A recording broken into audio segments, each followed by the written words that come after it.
मी बोरकर गुरुजी, विश्व ज्योतिषाचार्य, ब्रह्मांड ज्योतिष कार्यालय, मुक्काम पोस्ट रावेर, जिल्हा जळगाव, महाराष्ट्र। ब्रह्मांड ज्योतिष कार्यालय बुधवारी सुट्टी असते, अवकाश असते, कामकाज बंद असते। पण कुठे काही दौरा नसला तर मग कार्यालय सुरू पण असते। ज्यांना प्रत्यक्ष भेटायचं आहे त्यांनी अगोदर मोबाईल करूनच यावं। ब्रह्मांड ज्योतिष कार्यालयाची कुठेही शाखा नाही, माझ्यामार्फत कोणीही मार्गदर्शन करत नाही, मी स्वतः करतो।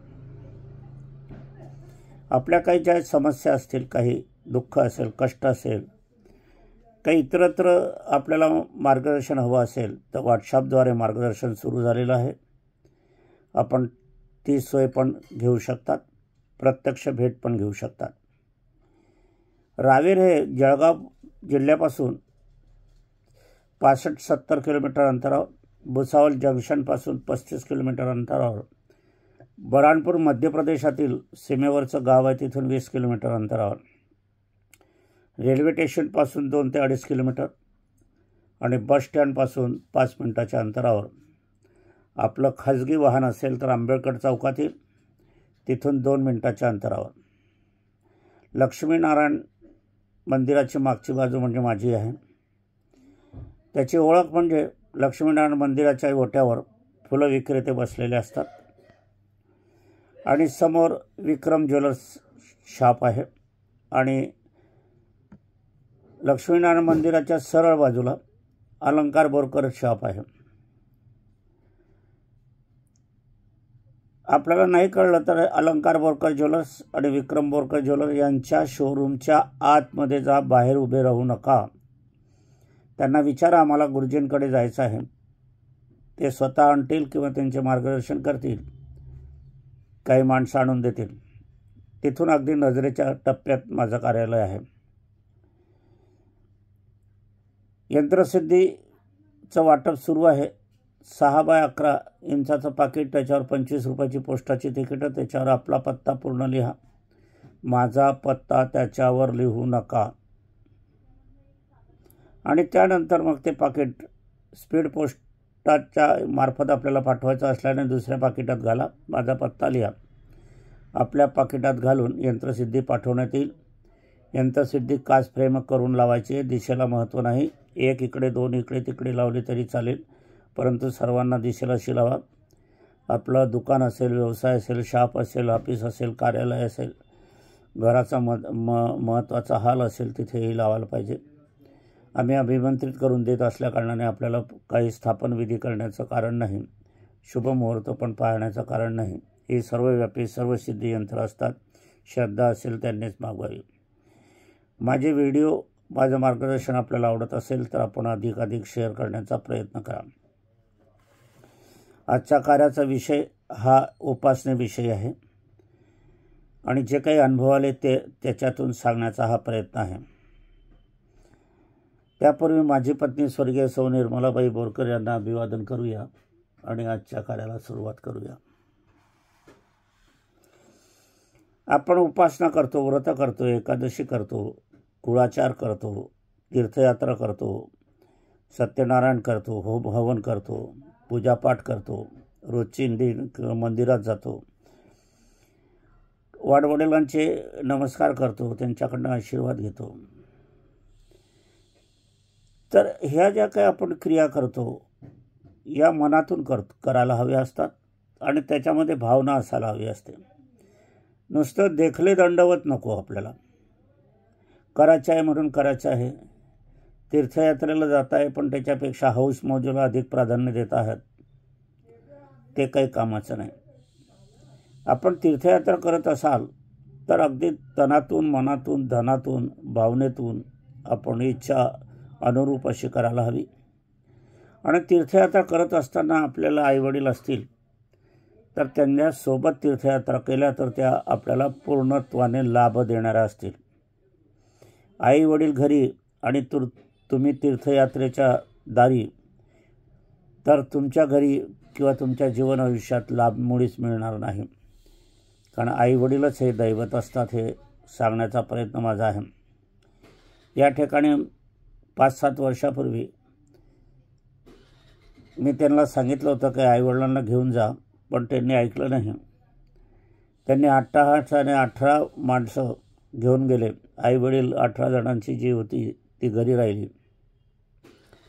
ओंकारेश्वर महाराष्ट्राच्या लगत जे आहे मध्य प्रदेशमध्ये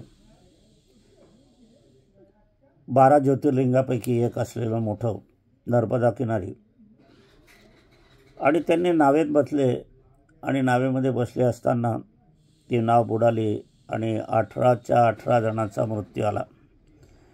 त्याच्यातले 17 जणांचं प्रेत सापडले, 1 जणाचं अजूनही सापडलेलं नाही.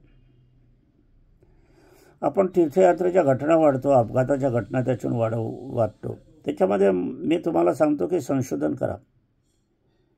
त्यांच्यामध्ये जे मृत्यू पावलेले त्यांचे आईवडील सोबत होते का? नाही, मुळीच नाही.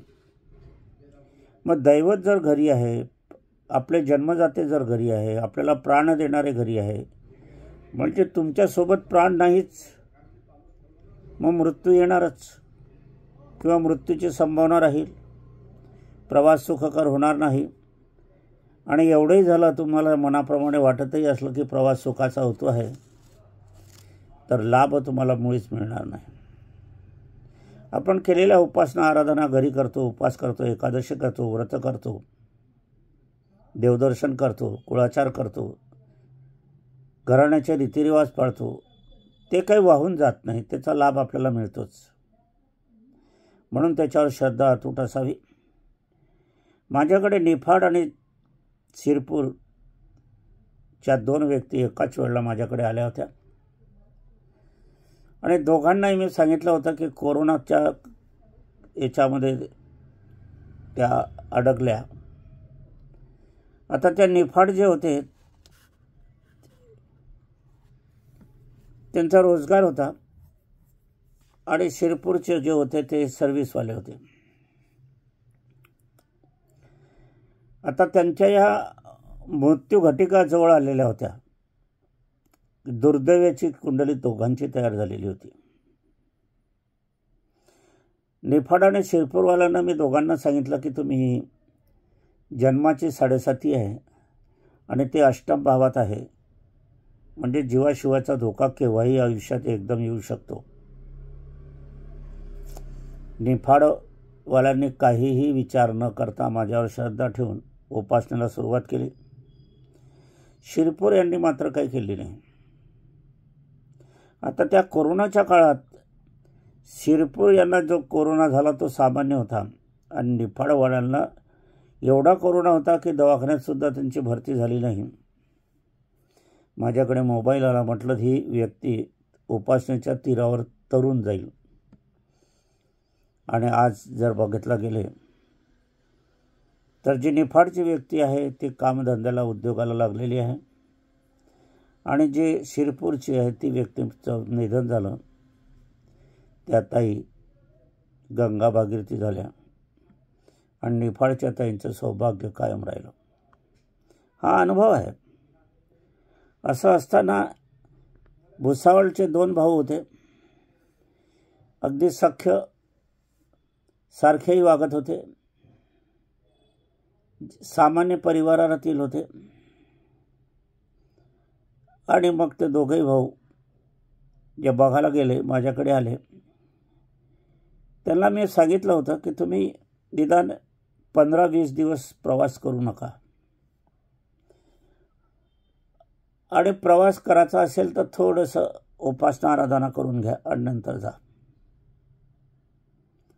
त्याच्यातल्या एका भावाने उपासनाला सुरुवात केली. दुसऱ्या भावाचा विश्वास बसला नाही आणि हे भुसावळून आपल्याला इंदोरला जाण्यासाठी 2 व्हीलरने निघाले आणि अपघात झाला. ते उपासना केलेली व्यक्ती ही वाहन चालवित होती आणि उपासना न केलेली व्यक्ती मागे बसलेली होती. उपासना केलेली व्यक्ती ती माझी उपासना आहे, मलाच चालू दे, म्हणजे काही झालं तर आपण वाचू असं त्याचा हे होता.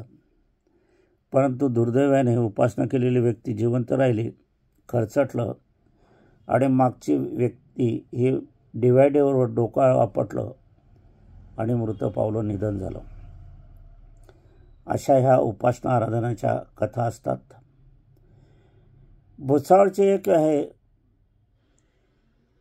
शिक्षणाच्या बाबतीत माझ्याकडे आल्या होत्या.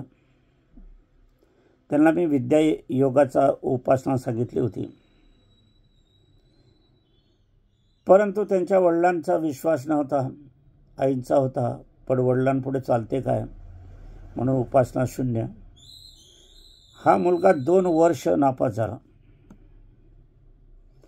2 वर्ष नापास झाल्यावर काय झालं की याच्या मनामध्ये नैराश्य निर्माण झालं आणि तो आईवडिलांना म्हणू लागला की मला आता शिकायचं नाही.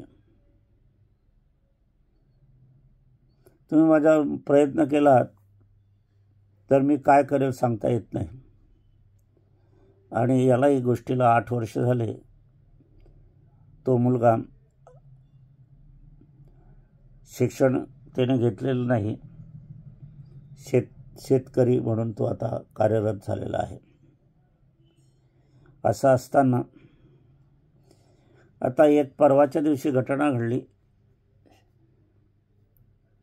गर्भयोगाची घटना होती, संतती चिंतायोगाची घटना होती आणि त्यामध्ये सिझेरियन केलं गेलं आणि त्या स्त्रीचा मृत्यू झाला. बाळ आहे, अस्तव्यस्त आहे. आता उपासना आराधनेचं हे कार्य आपण या ठिकाणी सांगण्याचा प्रयत्न असा आहे की अंधश्रद्धा निर्माण करण्याचा आमचा मुळीच हेतू नाही, परंतु अनुभव सांगणं हे मात्र अवश्य आहे. सरकारी राम मंदिर बांधलं, कशासाठी बांधलं? श्रद्धेच्या पोटी. उज्जैनला कॉरिडॉर केलं, तेही श्रद्धेच्या पोटी. आता निवडणूक आहे, अनेक जण आमच्याकडे बघायला येतात आहे, आम्ही विजयी होऊ का, आम्हाला काही उपासना सांगा, आराधना सांगा, मुहूर्त सांगा. विज्ञानाचे लोकही आपण म्हटले तर तुम्ही मोठे मोठे दवाखाने बघितले तर पहिल्या हॉलमध्ये त्यांचं एखादी गणपतीची मूर्ती असते किंवा राधाकृष्णाची, त्यांच्या आराध्य देवतेची मूर्ती असते, किंवा त्यांच्या जिथे डॉक्टर बसतात त्याच खोलीमध्ये रूममध्ये सुद्धा एका देवतेची पूजा अर्चा केलेली, नंतर ऑफिस कार्यालय सुरू झालेलं, ट्रीटमेंट सुरू झालेली आपण बघतो आहोत. एखादा कॅम्प्युटर आणला, एखादा कारखाना झाला तर त्यावेळेला सुद्धा आपण बघतो की पूजापाठ केली जाते. वाहनसुद्धा घेतलं तरी पूजापाठ केलं जाते. म्हणजे 99% लोक हे करतात. हजारो लाखो लोक वारकरी नित्यवर्षी वारी करतात. आजही मंदिरामध्ये तुम्हाला सहजासहजी दर्शन मिळत नाही. 2-2, 3-3 तास, काही वेळेला 2-2, 3-3 दिवससुद्धा दर्शनासाठी आपल्याला रांगेत उभे राहावे लागते. म्हणजे श्रद्धेची पकड केवढी मोठी आहे हे लक्षात घ्यायला पाहिजे. श्रद्धेची पकड भारतात आहे असं नव्हे, इस्लामी देशातही आहे, पाश्चिमात्य देशात अमेरिकेत सुद्धा आहे, चर्चमध्ये सुद्धा आहे. राष्ट्रपतीसुद्धा इंदिरा गांधी रुद्राक्षाची माळ घालत होती, आपण बघितलं आहे. आपल्या राष्ट्रपती भवनामध्ये सुद्धा मशीद आहे, मंदिर आहे, इतरत्र देवीदेवतांची स्थानं आहे, तिथं सर्वोच्च पद आहे. म्हणजे श्रद्धा ही अटळ आहे आणि श्रद्धेपासून फळ पण आहे. म्हणूनही आजही लाखो वर्षापासून जी परंपरा चालली आहे ती परंपरा आजही चाललेली आहे. काही लोक मानत नाही असं सांगतात, परंतु मागच्या दाराने आमच्याकडे येतात, किंवा ते नाही आले तर त्यांच्यापैकी त्यांचे वडील येतात किंवा पत्नीसुद्धा येते. त्यांची मोकसंमती असते असं म्हटलं तरी चालेल, किंवा तेच पाठवतं असं म्हटलं तरी चालेल. नको लोकांपुढे आपण अंधश्रद्धावादी होऊ नये म्हणून. परंतु मी असं म्हणतो की मंदिरात जाताना ढोल ताशे नगारे करून जा. गुपित कशाला जात आहे? ज्योतिषाकडे जाताना तुम्ही काही दारूच्या अड्ड्यावर जात नाही आहे की वेश्येकडे जात नाही आहे. मग लपाछपी कशाला पाहिजे? काही वेळेला आम्ही विवाह जमवून देतो, विवाहाच्या उपासना सांगतो, त्याच्याने विवाह जमतो. आणि पत्रिकेवर आपण पाहायला गेले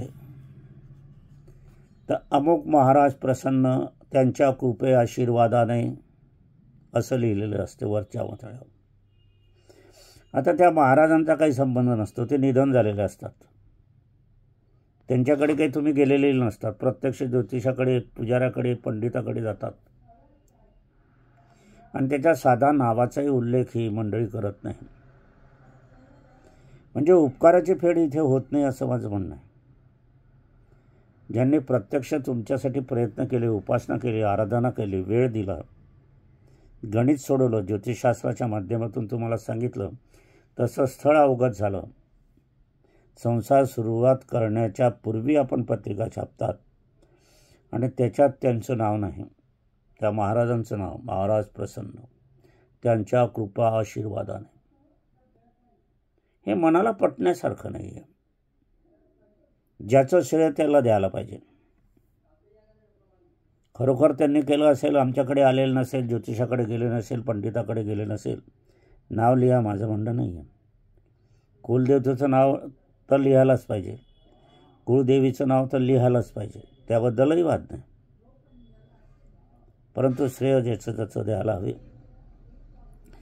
आता उपासना आराधना आपण जर बघायला गेले तर ह्या सारख्या नसतात. ज्याच्या त्याच्या राशीनुसार, ज्याच्या त्याच्या कर्मधर्मानुसार वेगवेगळे असतात. आपण जर पाहायला गेले तर दर्शनाची वेळसुद्धा वेगवेगळी असते. आईची वेगळी, वडिलांची वेगळी, मुलाची वेगळी सुद्धा असू शकते किंवा एकही असू शकते. ज्या वेळेला कोर्टामध्ये तुमची केस चालते तर तुमची फाईल ज्या वेळेला माननीय कोर्टाच्या समोर येईल त्याच वेळेला कोर्ट तुमचा विषय घेईल, समोर ठेवेल. त्यांचा विषय त्यांच्या मनात असेल आणि तेच त्यावेळेला तुमच्याकडे बघतील, तोपर्यंत नाही. म्हणून दर्शनाची वेळ तुमची काय आहे ज्योतिषशास्त्राकडून जाणून घेण्यासाठी कुंडली करून घेणं अत्यंत आवश्यक आहे. आणि त्यावेळेला तुम्ही जर मंदिरात दर्शन घेतलं देवाचं, ईश्वराचं, देवी देवतांचं, श्रद्धेचं, तर ते दर्शन होईल. आणि ती वेळ सोडून तुम्ही घेण्याचा प्रयत्न केला तर ते बघणं होईल. आणि बघणं आणि दर्शन याच्यात मोठं अंतर आहे. बघणं म्हणजे मूर्ती बघणं आहे, ते दर्शन नाही. आणि हे दर्शन म्हणजे देवी देवतांचं दर्शन आहे. लाभान्वित होण्याचं त्याच्यातून मार्ग आहे आणि मिळणार आहे. दर्शनानं काही नाही. एखाद्या दुकानदारामध्ये जशा मूर्त्या असतात तुम्ही बघतात, ते बघणं आहे. पण मंदिरात आपण जात असताना आपण दर्शनासाठी जातो, बघण्यासाठी नाही जात. आणि मग तो तुमचा मूळ दर्शनाचा हेतू आहे तो साध्य होतो की नाही, तुमच्या वेळेतच ती गेलं पाहिजे. याच्यासाठी जन्मकुंडली करणे अत्यंत आवश्यक आहे. आणि हे जाणकार ज्योतिषी सांगू शकतो. हा विषय तुम्हाला आजपर्यंत कोणी सांगितलाही नसेल. याच्यासाठी जाणकार ज्योतिषाकडनं विषय भावादिभाव योगाची कुंडली काढणं अत्यंत आवश्यक आहे. जन्माक्षर जन्मांक लिहिलेली कुंडली असत्य. कॅम्प्युटरमध्ये ज्योतिषशास्त्र बसत नाही, हे पण मी तुम्हाला सांगतो. डोळ्याचा प्रॉब्लेम असेल तर डोळ्याच्याच डॉक्टरकडे जावं लागतं, इतर डॉक्टरकडे जाऊन उपयोग नाही. विवाहाचा प्रश्न आहे तर विवाहाची कुंडली लागेल. आरोग्य बघायचं असेल तर आरोग्याची कुंडली लागेल. व्यवसाय बघायचा असेल तर व्यवसायाची कुंडली काढून आपल्याला त्याच्यावरून मार्गदर्शन मिळेल. जीवन उत्तरार्ध कसं जाईल आपल्याला हे बघायचं असेल तेही बघता येते. पती पत्नीपैकीचा आयुष्याचा गणितसुद्धा सोडवता येत असतं, हे लक्षात घ्या. निदान अंदाज तरी मांडता येत असतो. आता पहा, मी एकाकी झालो. माझ्या पत्नीचं निधन 2 वर्ष झाले, 2 महिने होत आहे. ती काय पीडा आहे ते मी भोगत आहे. आणि खरं प्रेम असलं त्यालाच भोगावं लागते. आज दुःख ऐकणारे नाही आहे, दुःखाला साथ देणारे कोणी नाही आहे, घरात सुद्धा नाही, बाहेर सुद्धा नाही, कोणाकडेही नाही. आता 3 दिवसाचं सुतकही पाळणं जड जाते. ज्या आईवडिलांनी तुम्हाला हयातभर तुम्हाला लालन पालन पोषण केलं, जीवनाच्या अंतापर्यंत तुमच्याकडे लक्ष दिलं, त्यांच्यासाठी ही संतती 16 दिवसही ठेवू शकत नाही, फोटो पण लावत नाही, फोटोला हार पण घालत नाही. हे दुर्दैव आहे. ज्यांना नको त्यांचं पूजन, ज्याच्या नको तिथे तीर्थयात्रा. आपण आपल्याकडे स्वतःकडे बघा. आपल्याकडे निधन झालेल्या व्यक्तीचं जिथे अस्थि विसर्जन केलं आहे तिथे तुम्ही कधी गेले आहात का? तिथे तर्पण विधी केला आहे का?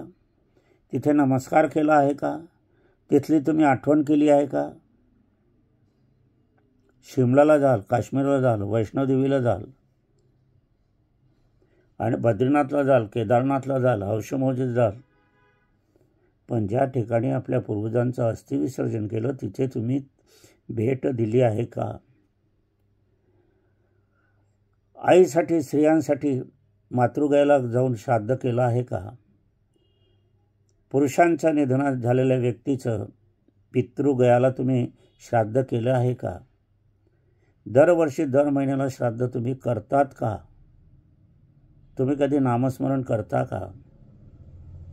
तुम्ही एखाद्या महाराजावर अगरबत्ती ओवाळता, नतमस्तक होता, फुलांचा हार टाकता, तुमच्या शॉपमध्ये, तुमच्या ऑफिसामध्ये, तुमच्या दुकानामध्ये, तुमच्या कार्यालयामध्ये निधन झालेल्या पूर्वजांचं, आईवडिलांचे फोटो आहे का? काही तर असे म्हणतात की निधन झालेल्या व्यक्तींचे फोटोच लावू नका. हा निव्वळ मूर्खपणा आहे. ही माझी पत्नी आहे, 2 वर्ष 2-1 महिने झाले तिला. केवढा मोठा फोटो लावला आहे मी. मला सुख मिळते, मला दिलासा मिळतो, मला भावनिक पाठिंबा मिळतो, मला शक्ती मिळते, ऊर्जा मिळते. काही लोक म्हणतात दक्षिणेला लावा, उत्तरेला लावा, पश्चिमेला. काही नाही. पृथ्वीवर दिशाहीन पृथ्वी आहे. पृथ्वी ही सूर्याभोवती फिरते आणि सूर्याभोवती फिरत असताना स्वतःभोवती फिरते. मग ज्या वेळेला स्वतःभोवती फिरते त्यावेळेला पृथ्वीला दिशा ही क्षणाक्षणाला बदलत जाते. हे सत्य आहे, नाकारता येणार नाही. मग जी वस्तू, एक चेंडू जर आपण फिरवला तर त्याला दिशा कुठली आहे बघा बरं. दिशाहीन पृथ्वी आहे. म्हणून अमुक ठिकाणी लावा, तमुक ठिकाणी. मी 4ही दिशाला लावलेला आहे आणि याच साईजचे फोटो आहे माझे. तिचा पलंग आहे, तिचं अंथरूण आहे, तिची उशी आहे, तिचं गादी आहे. हा चष्मा लावलेला हा तिचाच आहे. मला सौख्य प्राप्त होते. तिची शेवटची जी चप्पल होती ती आताच मोडकळी झाली. ती चप्पलसुद्धा मी ती घालत होतो. सुख मिळते, आनंद मिळतो, समाधान मिळते. म्हणून सर्वांना मला सांगायचं आहे की आपले जे पूर्वज असतील, आपले जे जन्मदाते असतील, जे परंपरा असेल, आपण राजवाड्यात जातो ना, किती पिढ्यांचे फोटो असतात तिथे. आपण गावागावात गेलो त्या पुढाऱ्यांचे फोटो जीवित अवस्थेत आहे का? जीवित अवस्थेत सुद्धा लावा असं माझं म्हणणं आहे.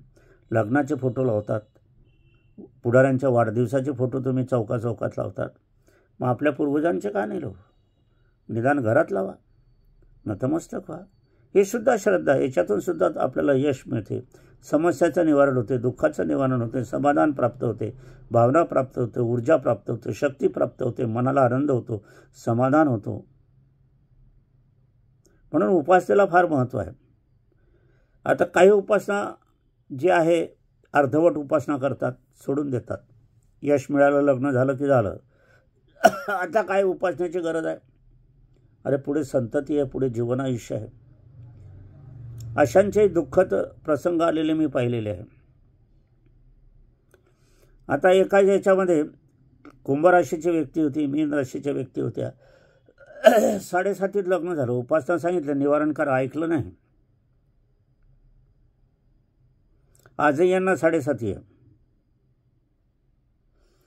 आता 3 वर्ष झाले अपत्यप्राप्ती नाही आहे. 2दा सिझेरियन झालं, बाळ मृतावस्थेत आले, तरीही शहाणे होण्याचं लक्षण नाही आहे.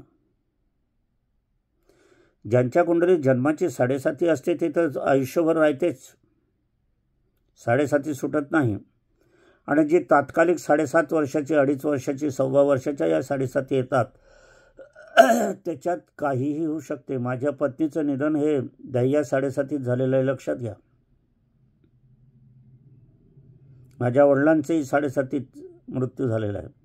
माझा भाऊ माझ्या पत्नी निधनानंतर 2 महिन्याने गेला, तोही 7.5 गेला.